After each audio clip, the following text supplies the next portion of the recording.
Welcome to Double Coverage. This is the baseball preview. This is a NL wins total. Basically what I'm going to do is I'm going to go over the wins total with y'all. I'm going to say over under. I'm going to give you the losses and the additions to each team in the National League. I'll also give you probably an NL MVP, NL Cy Young, NL Rookie of the Year, etc. Here with me today, probably one of the people that actually got me into sports in the first place. Guy that I grew up around actually almost all the time. My uncle, Scott Parmalee. Hey, Hey, Scotty. what's going on? All right, so basically what we're going to do is we're going to start in Cincinnati, in the NL Central with the Cincinnati Reds, 73.5. They lost Zach Cozart, which is a big one, to the Los Angeles Angels. Didn't really add anything. So what do you think about the Cincinnati Reds at 73.5? The question is, are they going to get off that 68-game win skid? Last 2 years, they won 68 games. So, And they didn't get any better, is my thing. well, I guess you can't say they didn't get any worse either.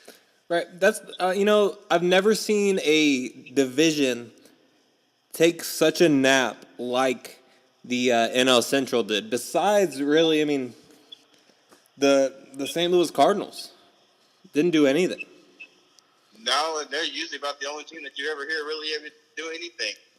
All right. So, besides Votto and Billy Hamilton, when Disclafani is your best pitcher, Raisel Iglesias is going to be okay in the bullpen this year, but that's about it, right?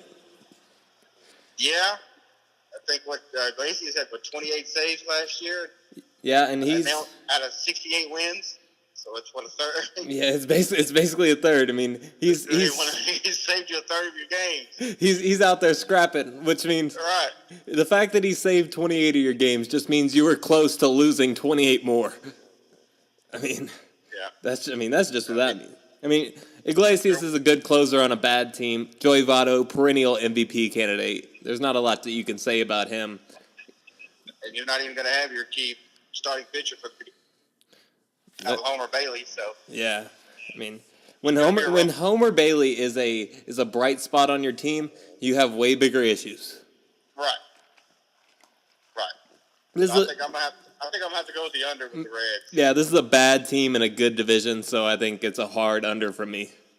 And the bad thing about it is they've got some good players. Well, yeah, Billy Hamilton's prime is being wasted. Billy Hamilton, Trevor Barnhart, they got quite a few good players on that team. Joey Votto's got that Freddie Freeman, Evan Longoria syndrome to where he's stuck on a bad team. Yep. And it's sad to watch. Yep. So we're both going under with Cincinnati. Pittsburgh Pirates, 74.5. A team that basically gave away Andrew McCutchen, Jarrett Cole, people like that. Didn't get a lot in return for either one of those.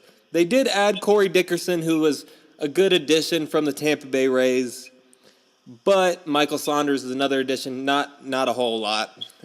This is a team that I expect to fire sale at the deadline. Yeah, I can't see a team improving when you gave away more than what you got in return. You didn't even get close to get what you had in return. Absolutely not. Polanco, Marte, Harrison, all be gone at the deadline probably. Yeah. I really like Jameson Taillon, Josh Bell, young pieces like that. A lot like Cincinnati, they have a couple young pieces, but they're just stuck in a good division on bad teams. Yep. I'm going to have to go under with them as well. I feel like they got a lot for Cole. They didn't get as much as they could have for McCutchen. And that's just because of the age factor. Jarrett Cole's a little different because he's a number 2 starter. Well, I think you could have gotten a lot more for Andrew. I just think that you tried to get him out too fast. Absolutely. I don't think you really gave people an option. You took it's almost like you took the first or second thing that was offered. Well, yeah, considering that you gave away Andrew McCutchen, I was expecting for San Francisco to at least have to give up somebody like an Austin Slater or somebody in that range for them. But they didn't have to give up any really main prospects. Nope. I think we're both under here. I think that they get closer to the number than Cincinnati does for sure. They might sit around 71 wins. Yeah. But, I mean, they had 75 wins with all those names last year. So, Yep. I mean, there's nowhere to go but down for this team. This is where this division actually gets interesting. St. Louis Cardinals, 85.5, 83-79 last year. Added Marcell Ozuna, one of those teams that benefited from the Miami fire sale. So what are you thinking about St. Louis? I don't know if Ozuna is. I guess Ozuna could be for 2 wins. Yeah. I mean, yeah, Ozuna's definitely worth, I think, 2 wins. But here's my problem with this team. You lost Steven Piscotty to the A's, right? Yes. Not that Steven Piscotty's this, superstar, but he was a good baseball player at the end of the day. Right. And those are actually hard to come by in today's game, because now you have all these kids coming up and they just, they strike out their first 5 at bats. They hit 100.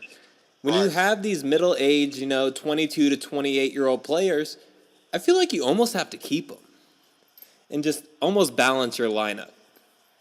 But you lost.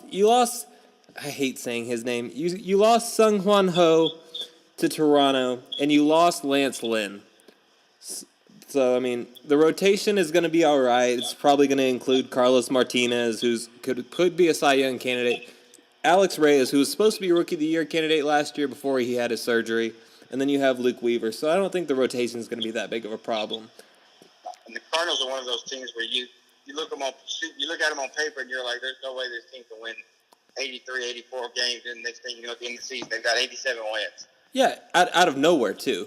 Out of nowhere. But here's the thing: a lot of those wins come from the 2 teams that we mentioned previously. Yep. Just bad teams. Middle of the road teams benefiting from bad teams. Yep. All right, so here's the thing. In this division, this team is actually plus 375 to win the division. So is it a possibility? I don't think it is. No. Nah, I don't think that there's any way that this team wins the division.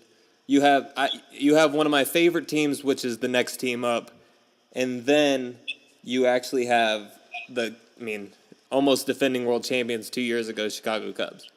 Right. Who you have to play 19 times a year. Yeah, and I guess the pitching staff got somewhat better with Darvish, so. Yeah.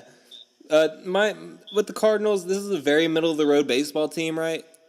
That would be okay anywhere else, but this might be one of the top heaviest divisions in baseball. 1, 2, 3 in that division are going to win 80-plus games. Yeah, it's going to be one of them. Yeah. I'm actually going to go under. I think this team wins 84 games. Little surprising, but I feel like this team's one injury away from winning 77 games, unfortunately. Yep. So I'm going to take the under on that one. What about you? I'm going to go under on that one, too. All right, my favorite team actually in the National League, not saying that they're going to win the National League, but this is a team that I think is really going to turn it around under Greg Counsell. The Milwaukee Brewers, 84.5. They lost Neil Walker. They lost former Texas Rangers prospect. And then Milwaukee Brewers prospect, obviously, Lewis Brinson in the Christian Yelich trade. But you add people like Lorenzo Cain and Christian Yelich.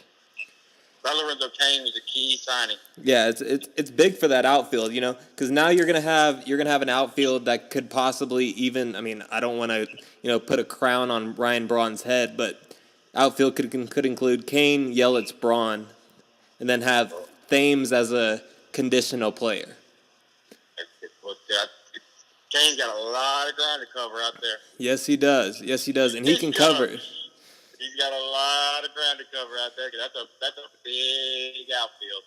Well, yeah, and I think Christian Yelich will appreciate the slide once he hits 1 or 2 homers.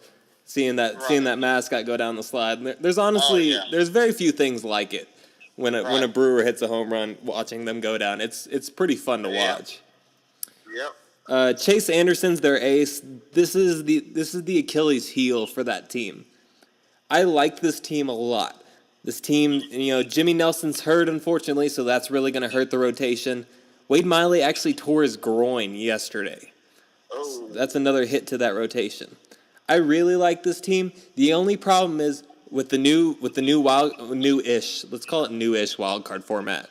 It's a one-game play-in between the two wild card teams, right? Right. If you don't have an ace, that's a problem.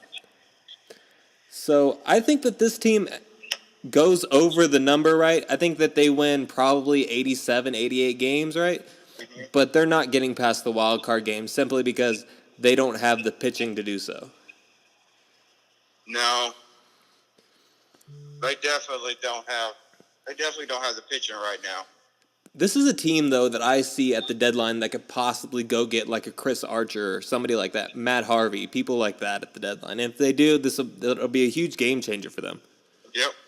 Depending on who they have to give up.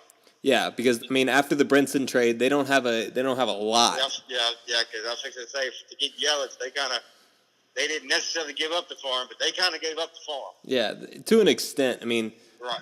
Of all the deals, that was the best deal that Miami actually got. Right. Easily, actually. Definitely. All right, so what are you thinking? 84.5, coming off an 86-win season. Are Kane and Yelich worth 2 wins? Yes, I'm not going to go over with the Brewers. Yeah. All right, so let's, there's not really much to say about the Chicago Cubs team. No. This Cubs team is going to be consistently good for year after year. But this is my concern with the Cubs. Okay.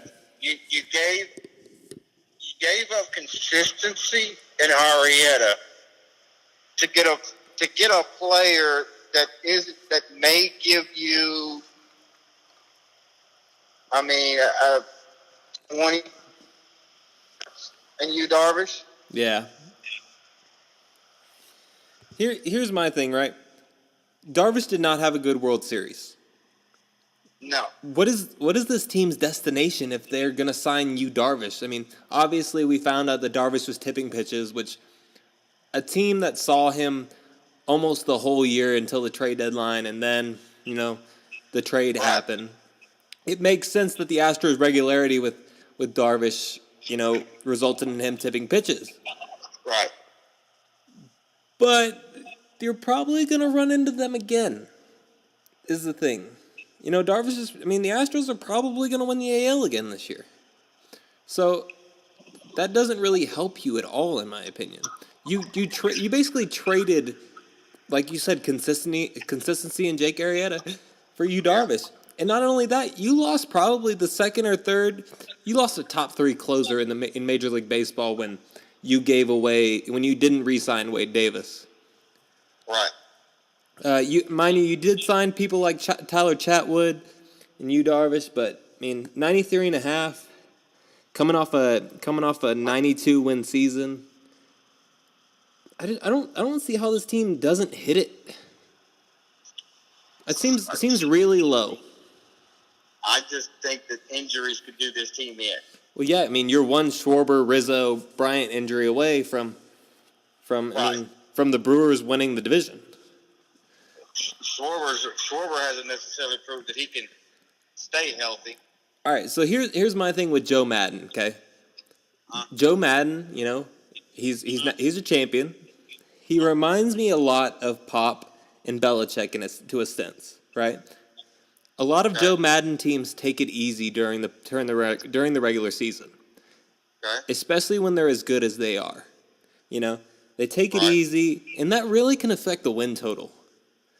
Because Madden doesn't really start truly managing until about September. The team's talent just carries it through until that point, and then once Madden starts managing, they lock up the division title, and all of a sudden they're ready for October.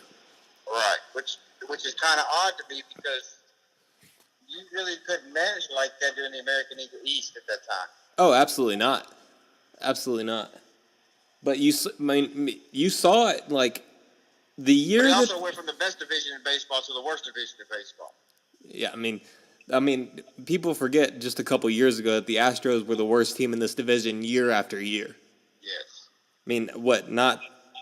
How long has it been now? 6-7 years? Yeah. But the dangerous thing about the Astros, that's all homegrown. Yep, all of it. That's all homegrown. Yep. All right, so Division winner for the NL Central. Who you got? Cubs hands down. Cubs hands down. Do you have a wild? Cubs hands down. But I picked them. On their under for their wins. Right. I'm going over. I think this team wins 95 games, but it is an injury away from being a little affected. Yep. Do you have a wild card team in this division? No, I do. I have the Milwaukee Brewers, but like I said, I don't think that they get through the wild card game simply because of their pitching.